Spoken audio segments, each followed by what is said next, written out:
I am in literally a quite a dark place. So this is the quality of the visual. But I want to just start by saying a big thanks, Habib, for that introduction. And it's all. I really appreciate what you said, and it's great to be here virtually, as it were, with so many leading figures in the Northeast anti-racist movement, and Habib as Lord Mayor particularly, but generally as councillor in Newcastle, has really shone a light and made real difference in how we address and engage with the racism that remains in our region and indeed in the world. And I do really want to support the United Nations International Day of Action Against Racism on the 18th of March and the activities that are going on that day, and anyone who can make it on the coach really should do. I'm sorry that I can't myself, but it is a great opportunity to show our solidarity and our activism as a region for which social justice has always been an important part of the values of that we stand for in the Northeast. And I guess the other thing I wanted to really say is that when I say I'm in a dark, I am in a dark place. Sorry, but one of the things that sort of distresses me is that every year it seems like things are getting worse. I mean, I think many of us thought, that with the Black Lives Matter movement following, the horrendous murder of George Floyd. And that was a signal change, that things would change from then, that really there was much more attention on racism, and we saw companies, Coca-Cola, whoever, advertising how anti-racist they were. But since that, we are still seeing the actions by the far right. The targeting of refugee accommodation, we also the racism that meant that during the COVID pandemic, Black and minoritized ethnic people were more likely to be struck by the illness, more likely to die from the illness. That kind of raw racist impact. But also, as well as that, the explicit racism that represented by some of the bills that I have to watch, see as a member of the opposition. We vote against it, we put down motions against it, we vote against it, we speak against it, but still each bill, whether it's the public order bill or the right now the illegal immigration, I think you call it illegal immigration bill, which is going to get second reading next week. The language that secretaries of state use, talk, language of invasion, which is then taken up and echoed by far right groups, who feel legitimized.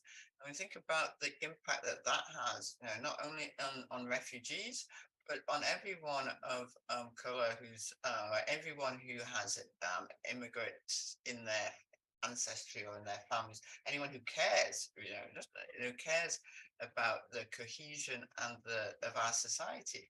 It is in some ways a dark time, but I also, what gives me hope is groups like this, occasions like this, opportunities to hear from just people who care about the future of our country, as Habib said, and the future of our region. And to see that it is not the majority of people who are racist. It's not the majority of people who are trying to to divide and make us hate each other. The majority of people in this country and in the world want a fairer future for all. And I was on the national executive of the anti-apartheid movement, which was the most successful mass movement in history. And we had great demonstrations, we had great music, we had Free Nelson Mandela and Ngozi Sikelele Africa, and we had hundreds of thousands of people dancing in the streets.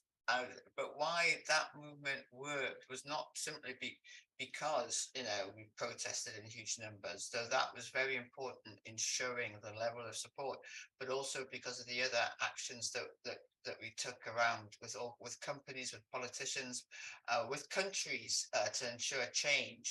We boycotted all South African produce. We made apartheid a South Africa prior state. And I think you have to do that with racism. We have to make it unacceptable. We have to stand up against racism, as the organization suggests. We also have to not buy its product, not vote for its advocates, not fund its perpetrators. We have to some of the cases recently with Black children being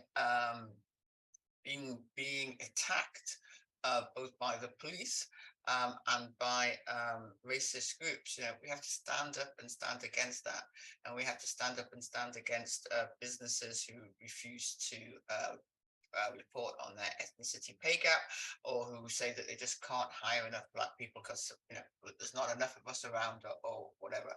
So and equally we have to ensure that both Parliament and our local authorities have more representatives. Because we're not in the room, we're not going to be able to make sure that the policies are in all our interests.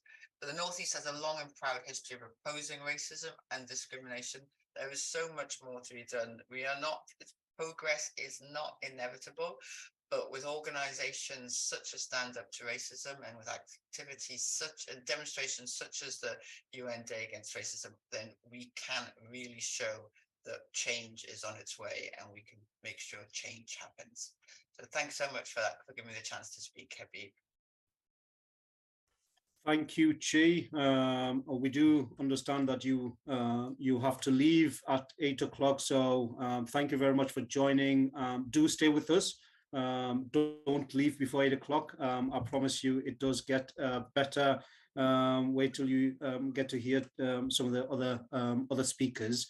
Just touching on one or two of your points, I agree, and I think everyone who's watching and listening to this program on various social media will agree with you in the particular point that you make. The very vast majority of us aren't racist, but what is frightening is those in power and powerful position, the majority, are coming with a brutal and a racist policy, and those are systemic and institutional aspect that needs to change for us to challenge those minority who might have bigoted, racist, and or any ill-held views and thoughts.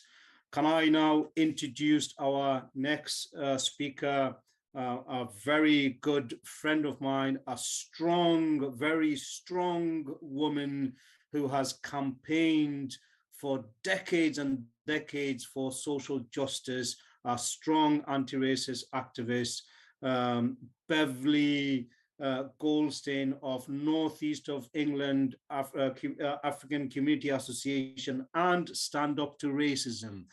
Beverly, whenever you're ready. Lovely. Thank you. I want to say I'm honored to be here, and I am honored to be in such a crowd. Thank you for your praise. I welcome it. And I welcome it on behalf of all the people who've helped me do what I do and be where I am. Thanks to Chi, she's given me a great way of moving forward, and I hope to build on some of what she has said in her talk. And I look forward to learning more from the others.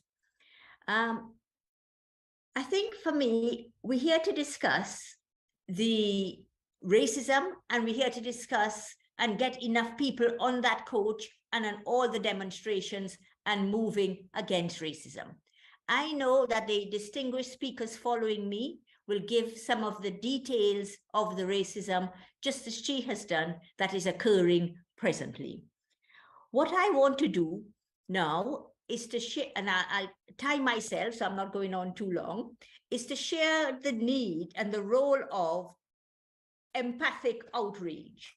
Because I think that's what we need, empathic outrage, to get us on those coaches, to get us on those demonstrations, and to take action as she has outlined. You may all remember the T-shirt, if you're not angry, you're not paying attention. And we have to pay attention to what is happening, and we have to be angry. Now, I think we need to think for a minute about what makes us angry about racism, because we will each have something specific that drives us to take action. And that is what we must value and build on. She mentioned some of them. I mean, is it the strip search of the schoolgirl with the collusion of a school? Is it the attack on the young girl by her schoolmates watched on by adults? Is it the murder of Chris Kava and the fact that 6 months later we have heard so very little? Is it when I look at, there were protests in London, thousands, but it made hardly a ripple outside. And I think we need to look at what is our reaction to this and how was it so different from the reaction for George Floyd? I think we also need to look at our systems and our structures, not just the incidents, but the systems and structures which give rise to them. You may have seen the NHS document on workforce and race inequality. You may have seen some of the reports. You may have been aware of what was happening and the riots against the asylum seekers, the detention centers, the Rwanda, fiasco. I mean, what is it that will make your blood boil enough? And what I find is important is these are not new things. These things have been happening since 1962, some of them. The attacks, the immigration actions, the attacks on asylum seekers, and the way things are happening. I'm not saying it's the majority, but it's there and it is in our system. And I remember when, you may know, Claude Menzies, when he was shot as he was in a tube station. I had a family friend who I met in Canada, and he said, oh, in England, you can now get killed for running while black, not just driving while black. Not a place I will ever visit, was what I was told. And I think what we need to do is to, when we think about why we are going on the demonstration, we need that empathic outrage. But we need to understand, for us to go on a demonstration and to be able to take action against racism is an honor and a privilege. There are people who would want to go on the demonstration and to take action like this, but are prevented by perhaps health reasons or their legal status. But if we are able to go, we need to see it as a privilege, and that we are standing on the shoulders of giants. We are standing on the people who protested against fascism on Cable Street in London. All the people who protest in terms of stand up to racism, the anti-apartheid movement, Mandela, Rosa Parks, Martin Luther King, the people who demonstrated in Bristol and got the first Race Relations Act, the people who threw the statue down. We are on the backs of giants, and we need to continue the fight. And when we talk about going on that demonstration on the 18th of March, there will be discomfort. There may be a little risk. There may be fun and enjoyment on the coach, but there also is some discomfort.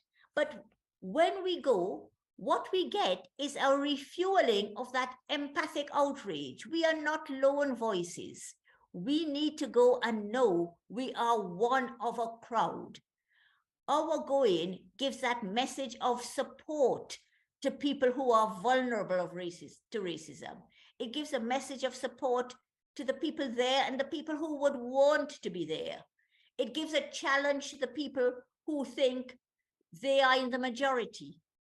they are the silent majority. It gives a challenge. Our going there is really very, very important. But it cannot stop there. The empathic outrage cannot stop at one demonstration or even 5 and a feel-good factor. It has to move forward into, thank you, into petitions, into action in our local authorities, parliament, letters, in never being a silent bystander. We have to speak out and we have to act. And I just want to read to end, because I'm running out of time and I really want you to be able to hear everybody. At the prayer vigil against Hasselfield, perhaps I haven't even mentioned the things that are triggering you most is Suella Braverman and the Illegal Migration Act, which illegally makes legal migration illegal. It is a nonsense. So all these triggers, we have to build and use our empathic outrage, but we have to act, and we have to act wisely. And I just want to read something from the prayer vigil at Hasselfield. It won't take long. Let's see if I can read it. Yes. Only if we become such that we can no longer adapt, only if we speak out against every kind of evil without adapting to it, will we be able to put a stop to the evil. We must not adapt. We must continue to act wisely together. And I hope to see you, as many as possible, on that coach. I know you will be there, and if you are not there, you will be with us in spirit. Thank you. Thank you, Beverly. And indeed, we all hope those who are unable to go with this team to Glasgow or any other cities, that you will be right behind us in spirit, in solidarity, in our collective stance as we stand against racism. And the only way we're going to fight this fight is if we are united and if we are together. Thank you, Beverly. Thank you indeed. Next speaker is Simon Petty of Care for Calais, all the way from Liverpool. Simon, whenever you're ready.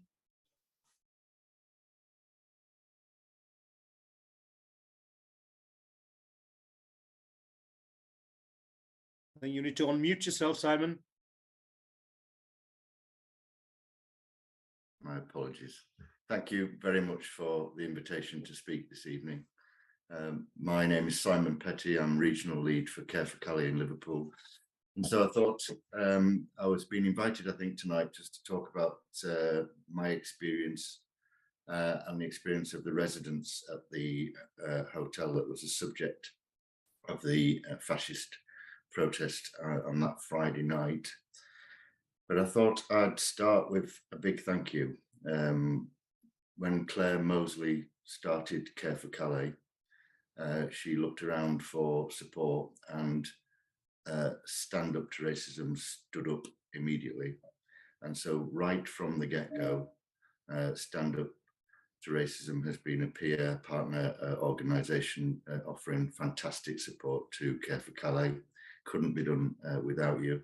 And I know that Claire would want to express thanks to you for that, and ever since she first started. I thought I'd start with what's going on at that hotel now, and then perhaps describe what happened on the night a bit later, and then go on to how it's affected the residents, and perhaps a few ideas, some germs of ideas that might help you organise should it happen in your region. The accommodation provider at the hotel is Serco, who many of us may have come across the years. In conjunction with the police, they've essentially closed the hotel down. So no do-gooders getting access to that hotel. There's not enough support getting in. There's a dispersal orders. That means you can't really hang around offering support outside the gates. We have successfully got access, and I know some partner agencies have, but not enough. I can understand that a zero tolerance approach to safeguard the residents can make sense, but there's a far more sophisticated response available, and I think I'll talk about that just a little bit later. I promise not to keep you too long.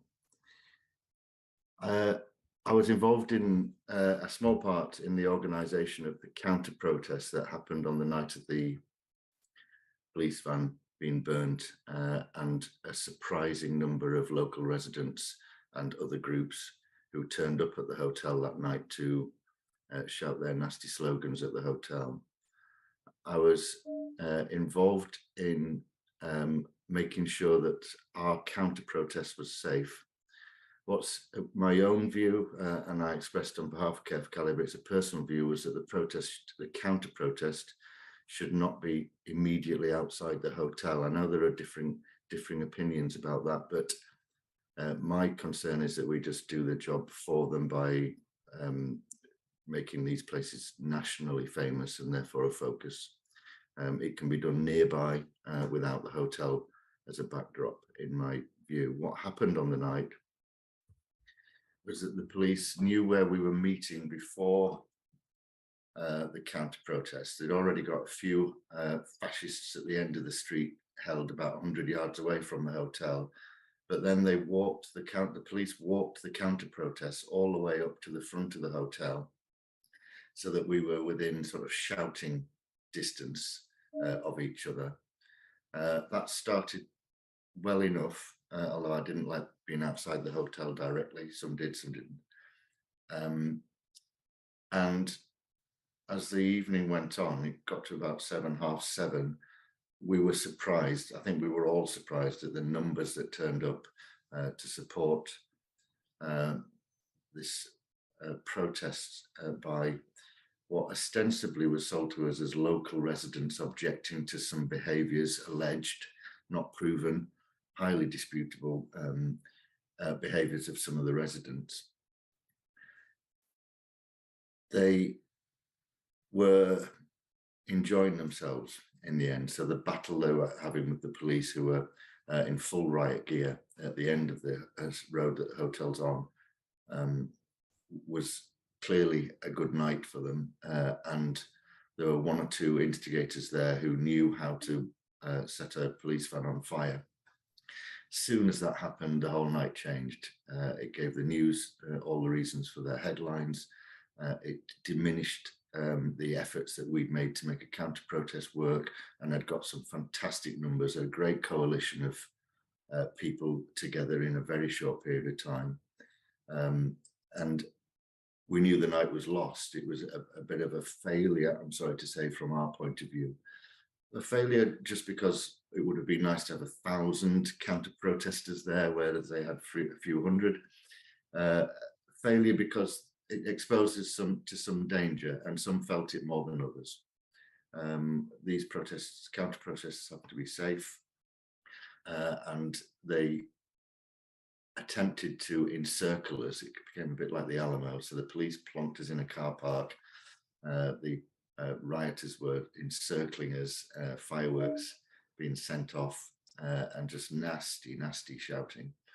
And the police kept us there, kettled for our own safety until they felt they could get us out. And when they got us out, they walked us quickly down the road, because they knew there was still a threat, with those less mobile being given a lift in police vans.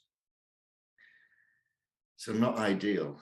And I've been second guessing the organising of this counter-protest since, and wondering how best to do it. I think numbers are essential.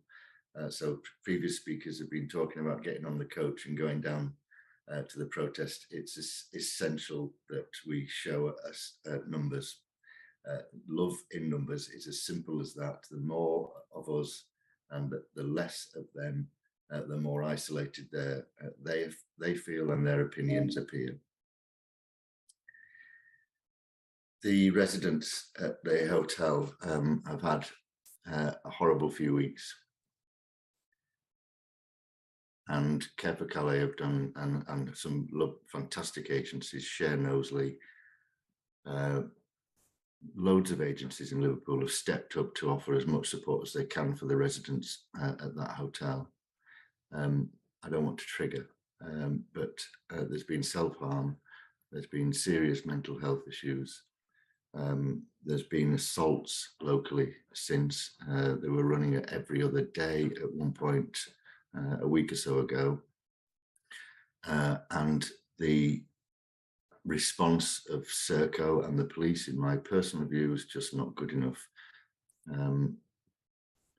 But the level of distress in that hotel is significant amongst the residents. They fear and are intimidated by the people that would do such things, and so don't leave in pairs. I've had security briefings from Serco about how to leave, and just do not feel at home there. It's a distressing thing to hear, and my apologies. But the casework that we've been involved in since has been all about helping those in acute need of leaving that hotel. I've made an argument that the hotel's no longer fit for purpose. It would mean a massive admission of defeat by the Home Office and Serco. Can't see it happening. I think they're going to do it case by case and run us do-gooders ragged by doing casework by casework, day in, day out.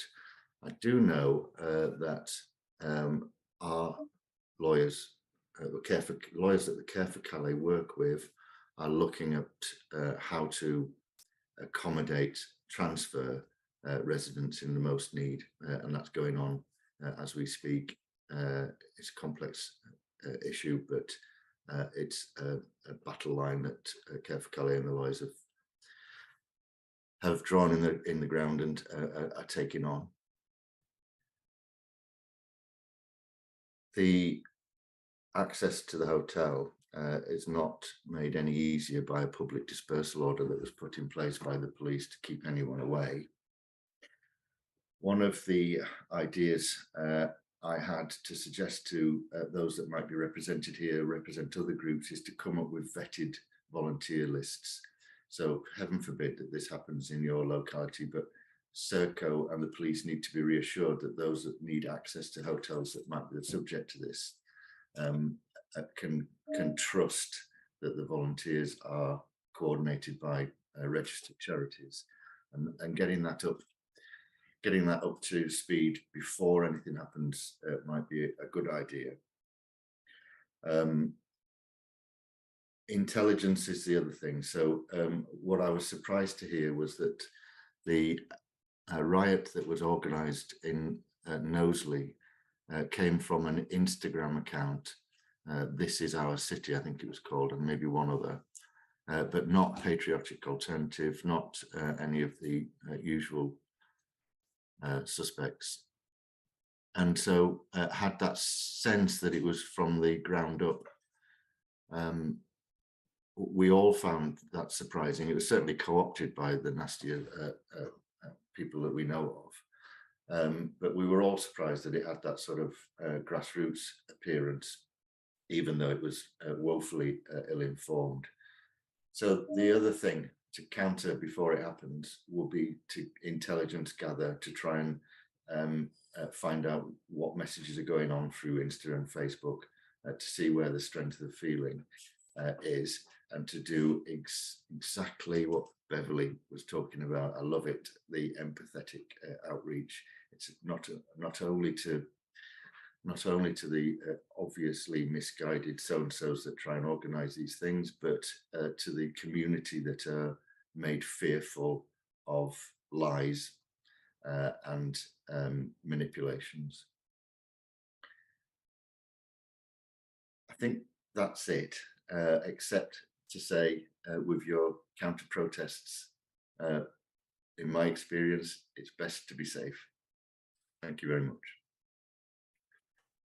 Thank you, Simon. And can I thank everyone involved within the Care for Colour Liverpool, and of course every other wing and branches here in Britain. Calais is another example of the hostile, the fascist, the racist policy and the actions that has caused the displacement or the forceful displacement of people fleeing their own birthland to safety and sanctuary. It's an international crisis throughout, and don't forget, 18th is a United Nations Day of Action Against Racism globally. This is not a UK-wide thing. Everyone watching this through various of social media channels, do share this message wherever you are. Come out in solidarity, in support with those of us who are suffering in so many different aspects. Get behind us and stand up against every racist policies and actions and acts. And that's the only way we will be able to better our society, our nation, and our country. It's a great pleasure to introduce the next speaker, Labour Councillor Shumel Rahman, who is the co-chair of Newcastle Unites. Shumel is another example. He's a frontline worker. He's a paramedic. And yes, those of you listening, Black people do save lives. So Councillor Shumel Rahman, whenever you're ready. Well, Habib, that was a hell of an intro. Thank you. Just before I get started, obviously this meeting's to help build a coach. And I think she made a really good point. Most people aren't racist. However, I don't think we can be apathetic about it. You know, it's not good enough just to be, you know, against racism. You have to be actively anti-racist. You have to get involved. That's why it's so important to get on the coach and get to London or Glasgow or wherever. But it's only through activism and being actively anti-racist that we're going to make a change. So in terms of Newcastle, I was born and brought up in Newcastle. I'm a Geordie lad, really passionate about the place. And we've got a really strong history of anti-racism here. And I suppose we're the next generation of those anti-racists. You know, we're around the black shirts out of Newcastle in the 30s. You know, we've had different organisations set up in Newcastle to combat anti-racism, and Newcastle Unites is one of those sort of new generations. As Habib said, I'm one of the co-chairs of Newcastle Unites, and I think we're really proud to link up with Stand Up to Racism, and we've got a really good relationship that's developed through activism. But we're basically an organisation. We organise protests, hopefully safe protests, Simon. Hopefully we're quite responsible in what we do, but we've had Pegida come here, we've had the English Defence League, Football Lads Alliance, and a plethora of different racist organisations come to Newcastle, because I think it's an easy sort of target. But I think we make it very, very clear Newcastle isn't an easy target, and I think we organise very well, and I hope we organise safely. And I believe that Stand Up to Racism have the same philosophy, and I've been at a number of their protests, and I've always felt very safe. And I think Beverly said it should be fun as well as serious, but it's very important to get down to Glasgow on the coach. I did want to talk about a couple of things. I suppose we're going to have similar themes coming through this meeting, but I have seen society change in the last few years, and particularly in the last 6 months, very much for the worst. Obviously, we've had COVID, and that has definitely changed how society is. We've had Brexit, and I was really hoping that we've got over that division of Brexit, of them and us, but it seems to be come to prevalence again. And obviously we're left with the effects of Brexit, with how the economy is now, with the price rises which were predicted, with how that's developed. You've got a Tory government with particularly Liz Truss, if you look at her tenure, who completely tanked the economy, which means less money in people's pockets. You've got the ridiculous energy price rises, which is a choice. It is a political choice where if people are getting 3 times the amount of profits, billions of pounds of profits, and then people on the breadline are suffering, that is going to cause people to have be in a state of desperation. You know, you look at the cost of living crisis and food prices. When you have desperation, you have desperate people. You know, people look for a scapegoat. They look for that divide and conquer, that them and us. Or look at those people, they're getting more than I am, I'm struggling, or we need to blame someone. And that's where this government's hostile environment comes into place. And I think it's disgusting. It's playing petty politics by bringing in this bill, which they tried to do something similar last year with Priti Patel, which didn't work. You know, they couldn't send anyone to Rwanda. It just ended up costing the people more money. But the thing, by playing these petty politics, they're going to win more votes. It's a very Donald Trump style of politics to try and scapegoat people who are fleeing persecution and war. Now, it's a fundamental right to seek asylum. You know, you think about refugees.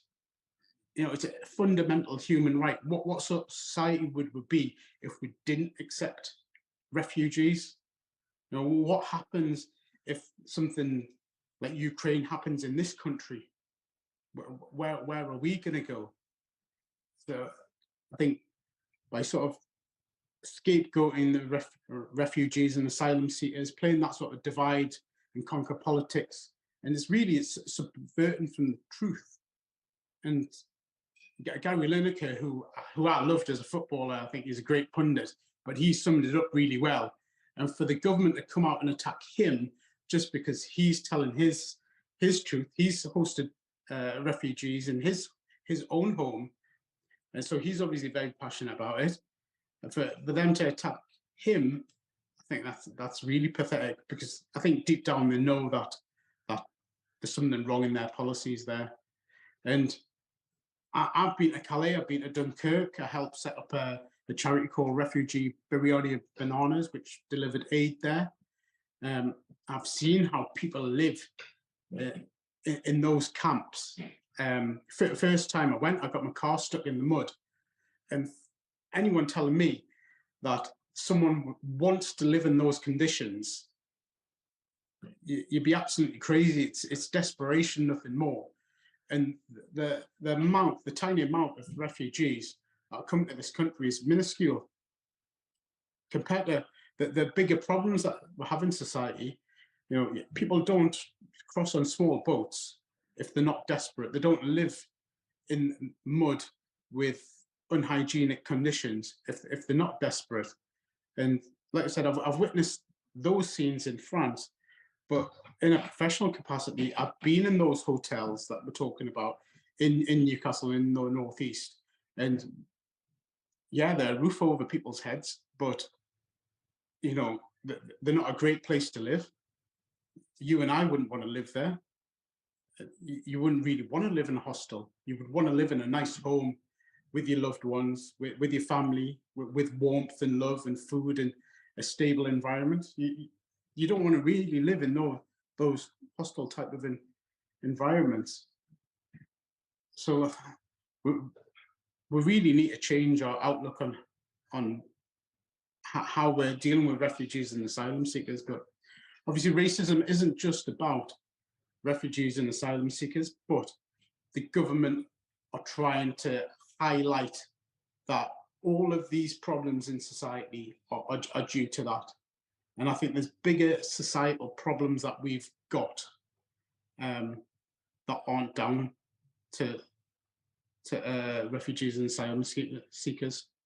And the government need to stop playing that divide and conquer and trying to normalize racism, because that's essentially what they're trying to do.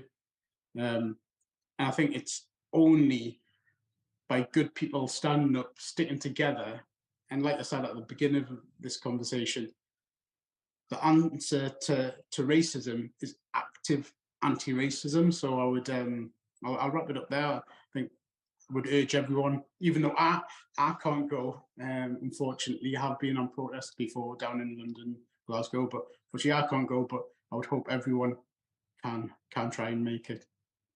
Thank you, Habib. Thank you very much, Shumel. You can't go because you'll be saving lives, and we still want you to save lives. So keep on doing that.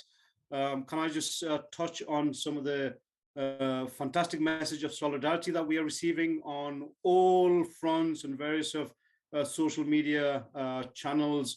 One of the best ways of you demonstrating your solidarity is just keep on spreading the message. So press that button and keep on sharing this as widely as possible.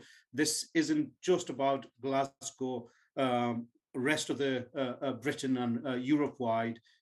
Join the mass movement, the solidarity, come the 18th, and of course do join to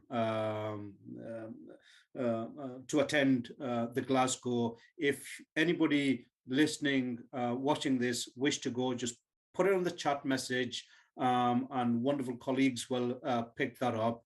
Just wanted to touch on where Shumel left about the refugee crisis.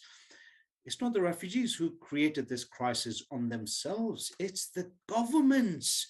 It's this government. It's every other government who have created this refugee crisis, whether in mainland Europe, in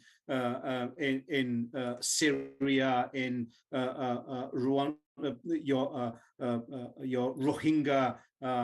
It's our responsibility. Nobody wants to leave their own home. I don't want to leave Newcastle. This is my home. But if I'm forced to, then I will have to. I'll have no choice. So let's not forget that. It's the very power and powerful, and it's the very government who created this. So let's not take what they are, and let's not believe what they are trying to feed us. It's you've created this problem. You're the one who should be fixing this. We shouldn't have any refugee situation anywhere, for that matter. Can I move on and introduce our next speakers? Emma Pearson, I hope Emma is here, and Mel Kakak of No to Hassock Fields campaign. If you both are here, I see Emma, go for it when you're ready. Hi, thanks everyone. Thanks, Habib. And Emma is here, aren't you, Emma? I can see you. Thanks. Thanks so much for having us tonight, and it's it's a real privilege to be here and speaking at this event. Emma and I are here to talk about the No to Hassock Field campaign. But perhaps just before we kind of dive into that, I was reflecting on Beverly's very powerful speech and her question about, you know, what makes us angry. And I was thinking, what makes me angry? Why am I part of the No to Hassock Field campaign, and why am I here representing No to Hassock Field this evening? And for me, you know, it's the knowledge that survivors of human rights abuses and gender-based violence, survivors of sexual violence, mothers, daughters, you know, they're being held less than 10 miles from my house, indefinitely in an immigration removal centre, and the rhetoric that's being used against people at the moment is, you know, absolutely vile and disgusting. And that's why, you know, that's why I feel so strongly about, you know, about taking a stand against the detention centre. I don't know if you've got anything to add to that, Emma, before we dive in. Yeah, I mean, just to say that I completely resonate with everything you've just said, Mel. I mean, this is racism manifested in the form of an immigration prison, and it is just on our doorstep. You know, this is a human rights abuse happening in plain sight, less than half an hour away from Newcastle.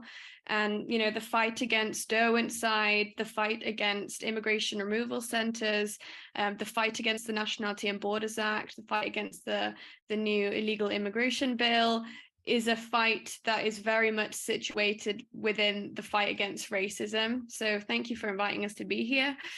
But yeah, Mel, over to you. Thanks. So just to give a bit of background about the No to Hassickfield campaign, No to Hassickfield was set up in early 2021 when plans were announced that the Home Office had purchased the old Hassickfield Secure Training Centre site in Concert, and that it was going to be used as an immigration removal centre. Obviously, it took some time for the plans to become more known, and for the local community to start to understand like what was going to be happening. And the people that know the area in Concert know that that site has got a long history of abuse and torture, quite frankly, as the Medemsley prison, and then again as the Hassickfield Secure Training Centre. So when the government announced that it was going to be using this site as an immigration removal centre, it really caused a lot of concern to to people in the local area who are opposed to immigration detention. The site was opened and women started to move into the centre in December 2021. So we had a bit of a grim anniversary in the December just gone, where people have been detained in Derwentside for just over a year. Just before they were moved in, the government announced that it was going to be Derwentside IRC, Immigration Removal Centre. But No to Hassickfield had already kind of set up and started campaigning, and really wanted to keep the name Hassickfield in our campaign because it resonated with the local community and people that are local to the area.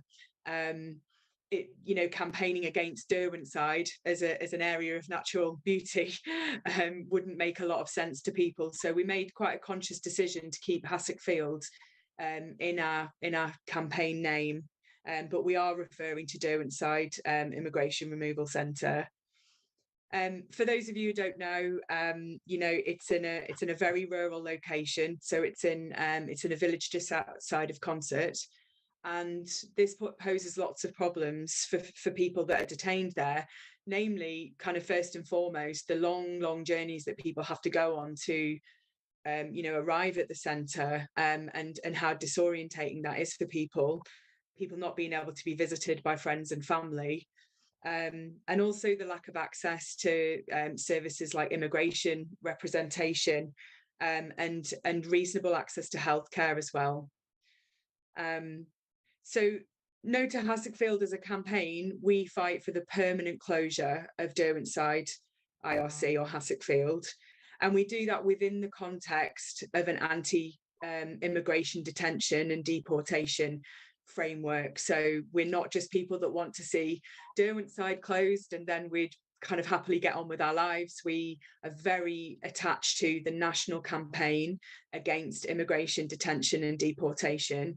And even though our campaign is local and most of our membership is local to the Northeast, we also have a lot of national support and national membership because it is so connected to, national struggles. Mm-hmm.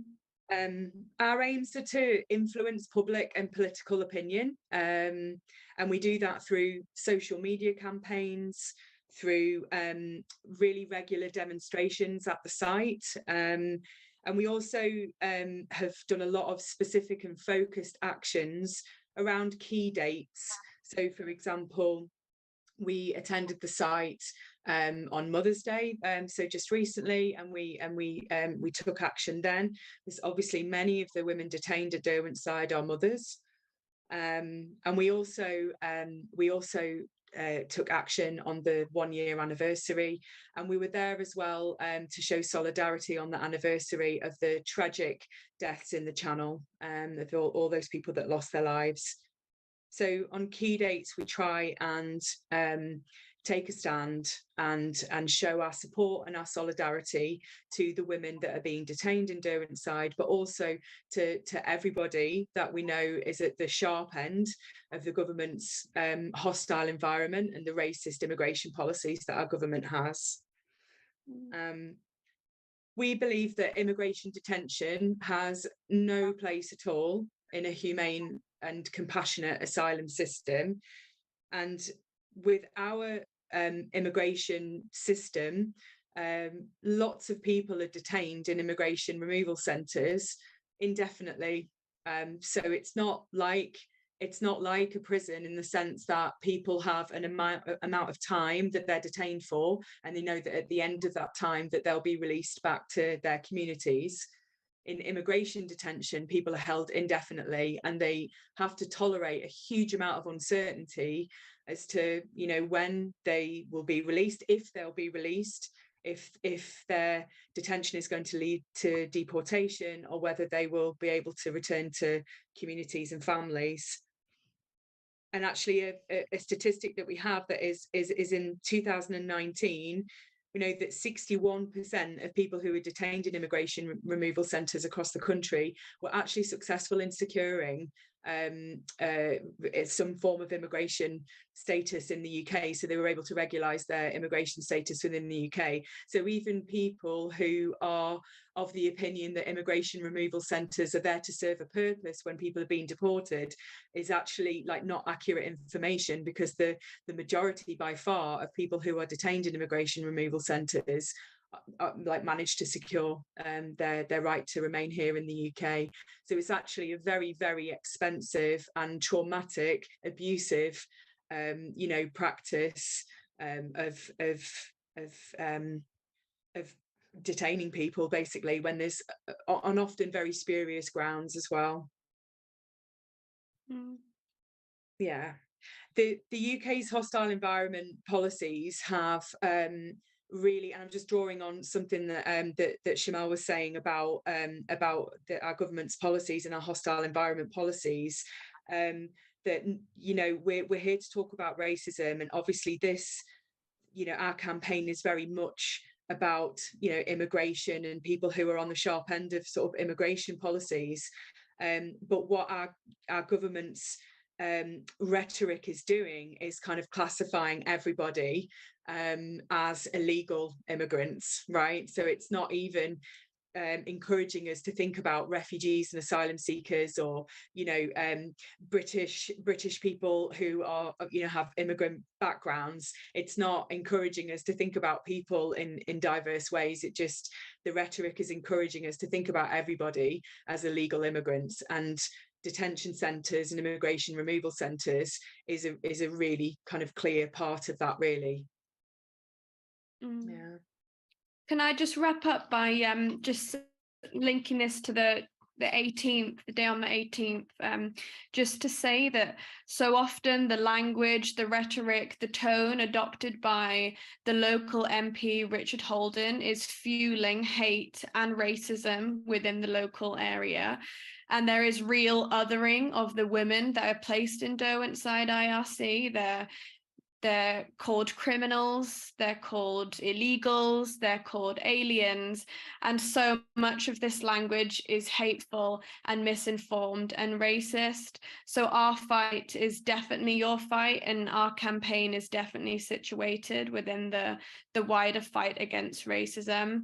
And it's very, very unfortunate that, you know, Saturday 18th coincides with, you know, our monthly demonstration at Derwentside IRC. But we will nevertheless be there on Saturday 18th in spirit and in solidarity. So thank you again for inviting us to speak, and for all your work. Thank you very much, Mel and Emma. And indeed, we all will be with you in spirit and in solidarity. And you are perfectly excused for not being able to attend Glasgow, because you've got just as important job to do. And you guys have perfectly summed it up. Now, I've been a lifelong supporter of Show Raising the Red Card campaign. I'm a current ambassador. And the ethos behind Show Raising the Red Card is to educate. And I think both of you guys have just touched on, it's to educate the wider public, those who aren't aware of the political rhetoric and the real nonsense behind it. And the only way we will be able to educate everyone and raise awareness is through the various channels, the digital, the platform. So that's absolutely vital. So keep on doing what you are. We are with you. And one of these days, I certainly hope to stand in solidarity with you all. There are some who might be watching this on various platform, who probably will look at me and even label me as illegal or an immigrant. Well, I'll say to those who might want to see me this way, well, get over it. This immigrant has contributed, making Britain a great that it is now. And it's like this immigrant that many immigrants for centuries have been making Britain what it is today. So moving on, can I introduce Julie Sherry of Stand Up to Racism. Julie, whenever you're ready, call us all to stand up against racism. When you're ready, go for it. Thanks, Habib, and thanks everybody for having me. And that was just a really uplifting kind of point to come in at there. Just reminds me that, you know, slogan, we're all children of migrants.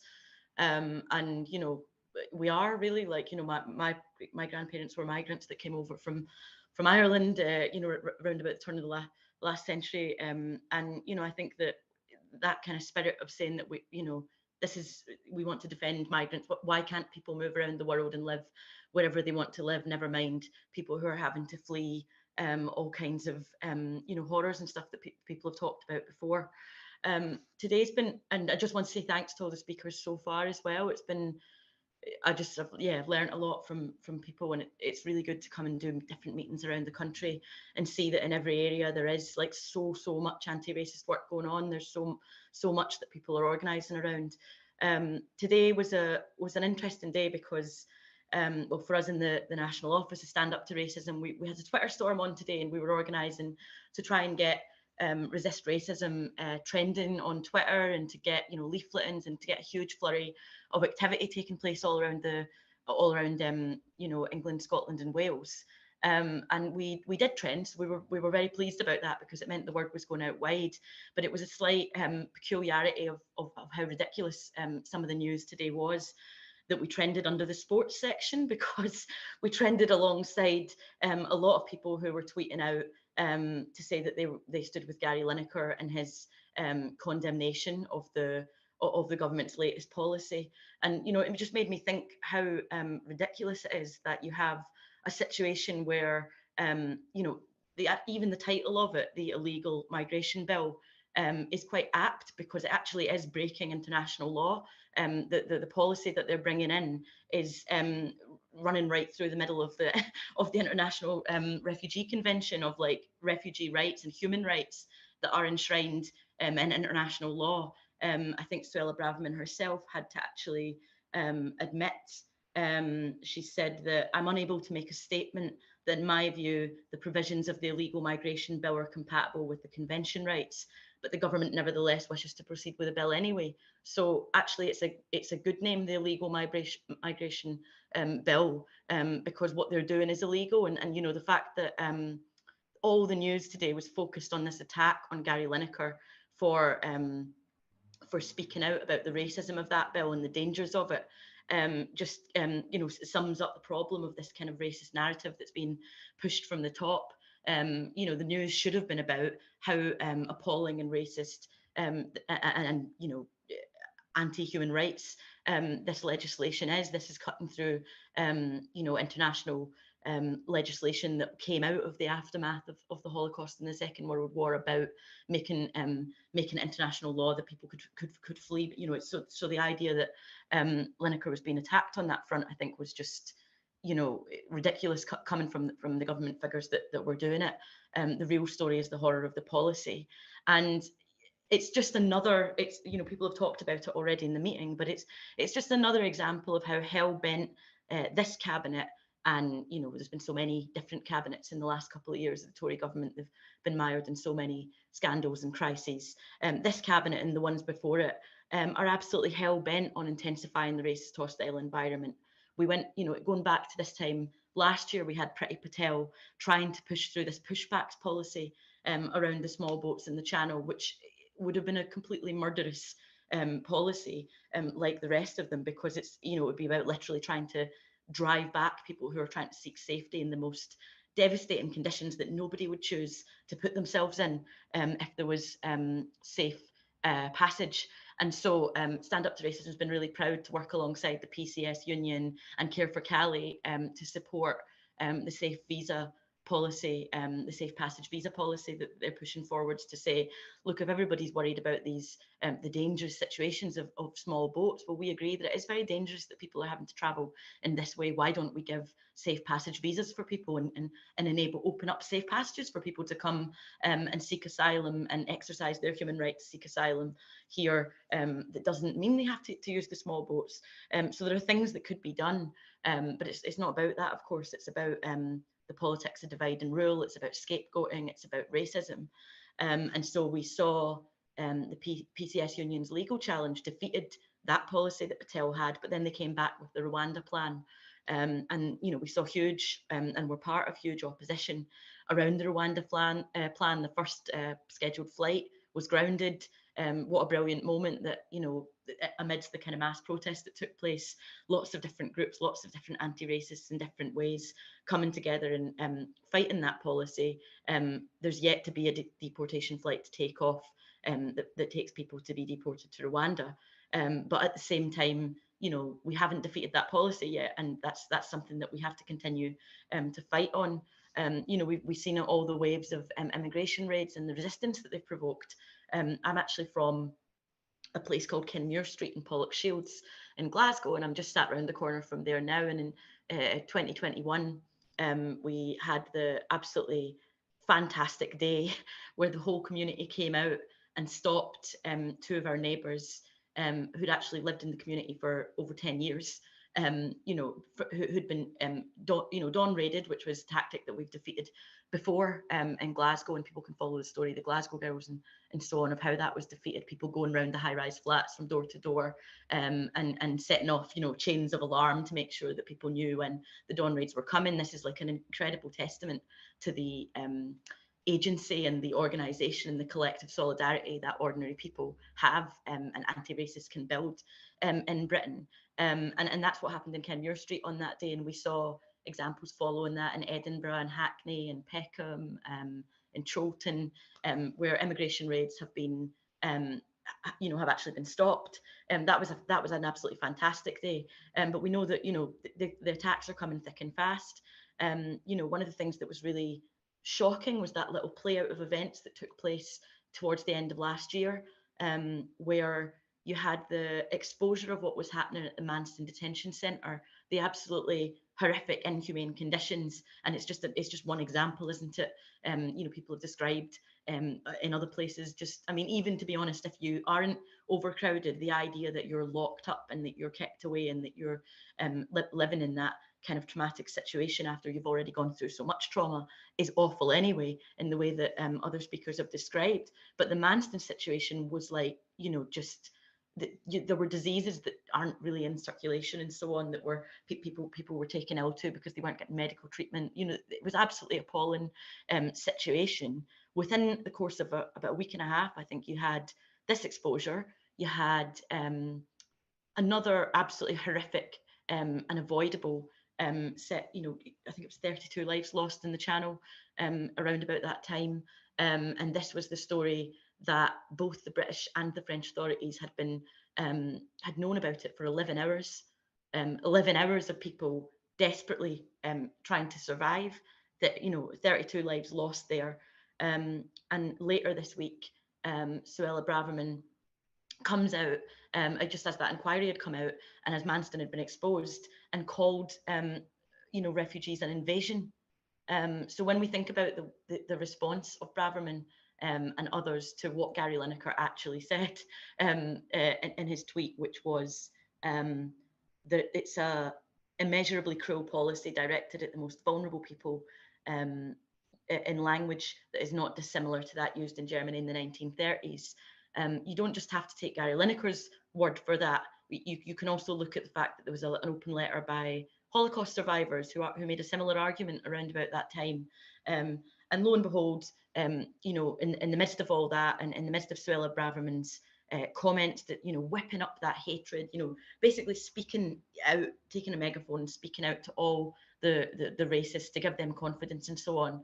In that way, that's exactly what it was about, was to whip up that division. We then saw the detention centre was firebombed by a fascist. So, you know, this isn't outlandish. Of course, it's right to accept that, you know, what happened during the Holocaust is a very specific and you know, horror in history and shouldn't be loosely compared to things. But actually what the argument was to say that what this government is doing over its racist rhetoric and its racist narrative, and we can point to many examples, even just in recent months, is fanning those flames of the far right, is at a time of economic crisis, at the time of a cost of living crisis, at a time when the government is, you know, for over a decade been absolutely hammering living standards for people, and, you know, the cuts that people have seen, the loss of services and so on, austerity, that in that kind of volatile and polarized situation,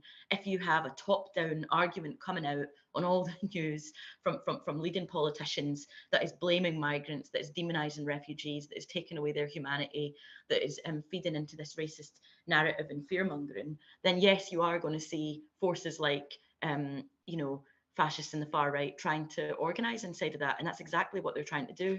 You know, just up the road from where I am now in Glasgow, in a place called Erskine, fascist group Patriotic Alternative are claiming that they want to go out there and hold weekly protests. Now, it's the thing that's going on in Britain right now, I think, around some of these far right and you know, racist protests, is that not that everybody who's involved in them are all fascists, you know, ideologically committed fascists. But what you can see is that groups like a Patriotic Alternative, who are ideologically committed fascists, and Britain First, who are also trying to make electoral gains and stand in places to sort of, you know, benefit off of the racist atmosphere that's been whipped up. They are in the middle of all these things, and the racism that's been whipped up by the government is opening up that space. So it's actually a very worrying and dangerous atmosphere to have. Now, at the same time, it's important to say that in Britain at the moment, which is not the same internationally everywhere, in Britain at the moment, the fascist and far right are very weak. Relatively, that's because they've been pushed back time and time again by a mass anti-racist movement, you know, whether it was the National Front, the BNP, the English Defence League, Tommy Robinson, you know, a few years ago trying to make to gain some ground off the football terraces and so on, and some very worrying mobilisations all through that show the dangers that, if you don't oppose them, if you don't put in the work to organise in as mass and broad and as safe a way as you can to take back the streets from these people and say, actually, no, this is not acceptable in our communities. This is not acceptable in our unions. It's not acceptable in our workplaces. It's not acceptable anywhere. We have to challenge every single instance of racism, Islamophobia, anti-Semitism, and so on, and you know, bigotry. If you don't have that mass response, then you leave them the space to grow in a situation where people are looking for answers for why the world is so messed up. But they're not just the racist ideas don't come from ordinary people, I don't think, just in a vacuum. They come from the fact that, you know, governments and politicians and the media and so on are pushing this narrative from the top of society all the time as an explanation, as a way to divert from their own failings, from their failings over COVID, from their failings over the economic crisis, from the fact that everybody's lives are getting harder. And you know, we know it's not the fault of refugees or migrants or Muslims or any of these other areas that where people are areas of argument and narrative where people are targeted. Actually, you know, we might ask, why has the energy companies made so much money when everybody else is facing all these cuts? It's a diversion tactic, the old politics of divide and rule, and that's very, very much what the government is trying to do. But it's also opening up the space for fascist forces who want to try and get a foothold there and use that to grow. And while they're on the back foot in Britain, because we keep coming back and doing the hard work, and it's not always easy. I mean, listening to the speaker from you know, Liverpool and Merseyside about what was happening in Knowsley, and you know, you know, I've been on a number of demonstrations as well myself over the years, where it's not always just, you know, we managed to get it right the first time, or we have to spend the time you know, creating that idea that if we oppose them in big numbers, and if we build the anti-racist argument actively every single day in every single area of society, and we pull things like the trade unions, and we pull big campaigns and pull forces together to build that unity, we can turn the tide on it, and that is what's happened in the past. But you know, you look at places like, I mean, even Ireland, you know, in Dublin, people might have followed recently that you know, hotels that have been housing refugees, the issue of housing has come up, you know, as a quite difficult issue in some areas where there has been what we have to call racist protests that have been called, you know, about refugees and raising this as an issue because of the housing crisis. And you know, I think it's been hard for anti-racists over there, but they have, you know, organised, and they managed to put 50,000 people on the streets, which in Dublin is, you know, if you think of proportionately the size of the population, that is an enormous demonstration that was out to oppose the racist division, out to oppose the blame being put on refugees for the housing crisis, and to say that refugees are welcome. And it just shows you that, you know, we can do this, but we have to be active about it, and we have to be united about it. You know, you look at somewhere like Italy, where I've just seen, you know, parts of the government, you know, the fascist brothers of Italy and far right figures in the government are, you know, congratulating Rishi Sunak on the illegal migration bill. You know, of course they are. You know, you look at what's happened here. There's this toxic atmosphere all across, you know, Europe, the US, wider, where you know, governments are pulling the agenda to the right, are increasing the levels of racism from the state, attacking the rights of migrants and refugees, demonizing Muslims, and creating this absolutely toxic atmosphere. And in the middle of that, forces like the fascist brothers of Italy now have a prime minister in Italy, you know, Meloni. In France, you know, fascist Le Pen and the National Rally have made gains electorally and come incredibly close as second runner in the presidential elections and so on. So you can see that this is a real danger, the threat of leaving that space open for the far right to grow. So a big part of what we have to march for on the 18th of March in Glasgow, in London, and in Cardiff is, and also internationally, there's going to be demonstrations in Italy, Germany, France, Austria, Denmark, Spanish state, Greece, Morocco, Netherlands, New Zealand, Poland, Norway, the US, Tunisia, South Africa, are just some of the places on the list that are, you know, got something planned around UN Anti-Racism Day and the coordinated action that's taking place on the 18th of March. So we will be part of like an enormous number of people in the world coming together to reject racist division. But a huge part of that has to be about, you know, signaling the warning about, you know, the dangers that there is in a polarized world that we're in now, with the scale of all these different crises, ecological, economic, you know, we're just out the pandemic and so on, that this is a situation that can become very dangerous, and that's why we have to have that mass anti-racist movement constantly active and constantly expressing itself on the streets. You know, another aspect of it, and I'm not going to be able to cover everything, but one of the things that Stand Up to Racism is trying to link together all the different facets of, you know, racist responses to the racist attacks that are whipped up. So, you know, the question of institutional racism is obviously an enormous question in Britain and globally. Now, you know, you think about since the Black Lives Matter movement and that huge, you know, all these issues were already there, and many people already were very aware of them, having to deal with that level of institutional racism in their day-to-day lives. But this huge awakening that took place and that outpouring of a movement around it, you know, the exposure of institutional racism and the COVID crisis and the health system and workplace bullying in schools. I mean, people have talked already about the child queue incident, which is one of thousands of incidents of police strip searching children, you know, Black children. This is absolutely outrageous. You know, the justice campaigns that are continuing to have to fight, whether it's over deaths in custody or for justice against racist police. Sukdev Reo, the mother of Ricky Reo, has only just managed to force them to reopen the investigation into her son's death. You know, we saw the huge demonstrations over Chris Kaba. You know, here in Scotland, a big part of the demonstration and the focus will be about fighting for justice for Sheikh Ubayo, who was also killed in police custody. So that's only the tip of the iceberg. The iceberg here. I'm not going to be able to cover in depth all the different facets of institutional racism, but you know, this is an enormous issue that I think you know, has to be absolutely at the centre of the demonstrations on the 18th of March. And other people have said it in different ways, but I think, you know, obviously there is an increase in racism. There is a worrying rise in the number of racist attacks and racist abuse. It's not a surprise when the government is pursuing such a determined agenda to whip up racism that this is happening. And so it's not to play down you know, the problem of the rise of racism in Britain at all.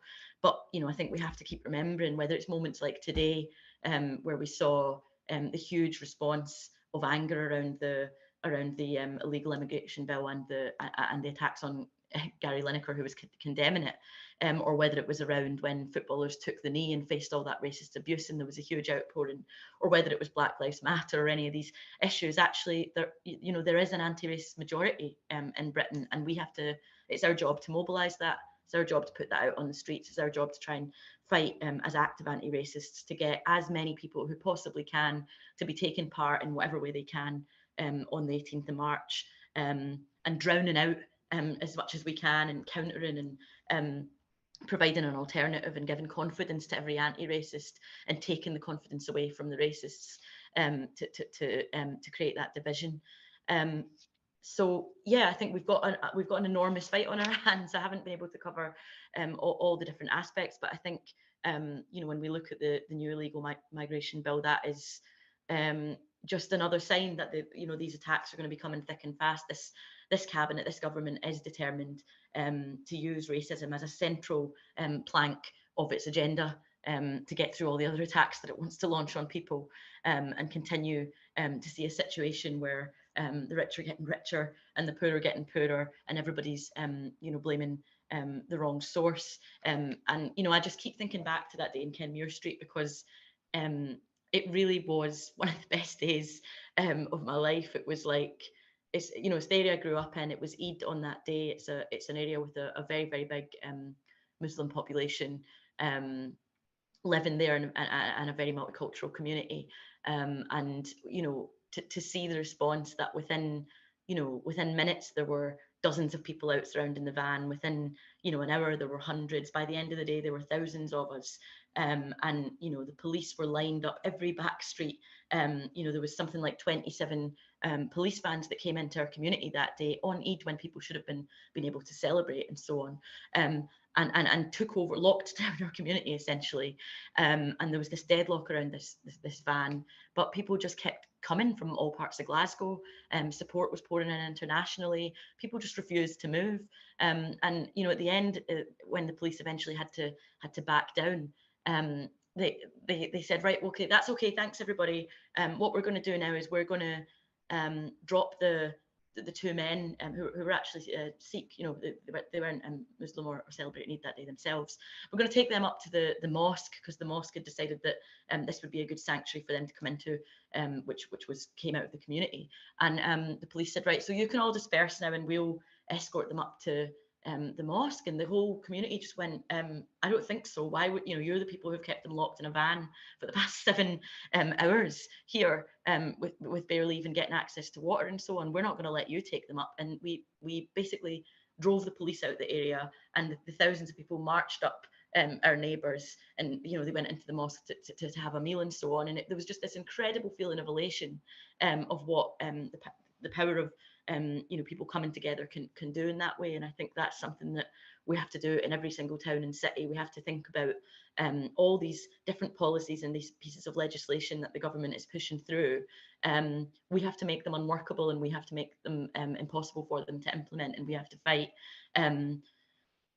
as best we can to build as big a movement as we can to take to the streets and give everybody the confidence that we need to almost see the 18th of March as a huge springboard that's going to give confidence to the campaigns on the ground in every area, that's going to see new campaigns spring up in every area, and take that confidence back out of what it feels like to march alongside thousands of others. And what can we do with that on the ground? So, I hope that everybody has a brilliant day on the 18th. I hope that we use the last, couple of weeks to do everything that we can in Newcastle and much wider all over Britain to maximise the numbers out on the streets on the day. And, I think it was Angela Davis who said it's not enough to be non-racist, we have to be anti-racist. And so this is what we're trying to build here with Stand Up to Racism, is an active, united, broad, effective, fight back against the racist offensive in this country. And we want to link that up internationally and all come out ready to take on the attacks, because when we fight in that effective way, we can win. We can win serious things and drive back the racist policies of this government. Thank you very much, Julie. Thank you indeed. We could have listened to you all night. Thank you for that insight. And you know what, I was so inspired by the list of countries you are naming who are coming out on the 18th in this mass movement, in our collective unity to demonstrate our solidarity, all of us throughout the globe, standing against racism. So I say well done to each of those countries and nations and each individuals who are coming out, and call out those who are watching this, listening to this. Get in touch if you want to book a space in this 58-seater coach booked to go to Glasgow on the 18th. There are still spaces. Just put your names and your comment on the thread, and somebody will get back and arrange those for you. And can I urge everyone, those of you listening, no matter where you're listening from and watching this, get behind Stand Up to Racism, get behind the Colour Team, get behind the No to Hazardfield and every other movement that is standing for human rights, standing for humans, standing to protect everybody's basic human rights that's been violated here. And let's stand against the brutal, the systemic, the institutional racism that is surfacing in our society, sadly. Can I thank each of the amazing and fantastic speakers who have contributed and covered so many different areas, in Chi Onwara, in Beverly Goldstein, in Simon Petty, in Councillor Shumel Rahman, Emma Pearson, Mel Kakak, and of course, very last we heard from Julie Sherry. Can I also thank the team behind this who have managed to organize this? I know the task it takes to organize something on social media. Everything could have went haywire, but hey, well done. Thank you very much for doing this. Can I request those speakers to keep yourself muted and stay back for a few minutes as we go offline. But before we go offline, this is me pledging my support. I think I speak for every one of us anti-racist, every one of us who campaign on social right and human rights movement. I condemn every act and actions and every individuals who are contributing in coming up with hostile policies, and I stand against and I condemn every racist act and actions, no matter if that individual is in my home, my city, in my party, or belongs to this government. And every one of us do that. And the only way we will make our society, our country, a diverse, race and hate-free is if we challenge, if we condemn, and if we unite together and get behind every movement. And I'll finish off by saying, show racism the red card. Thank you, everybody. I wish you good health. Good night.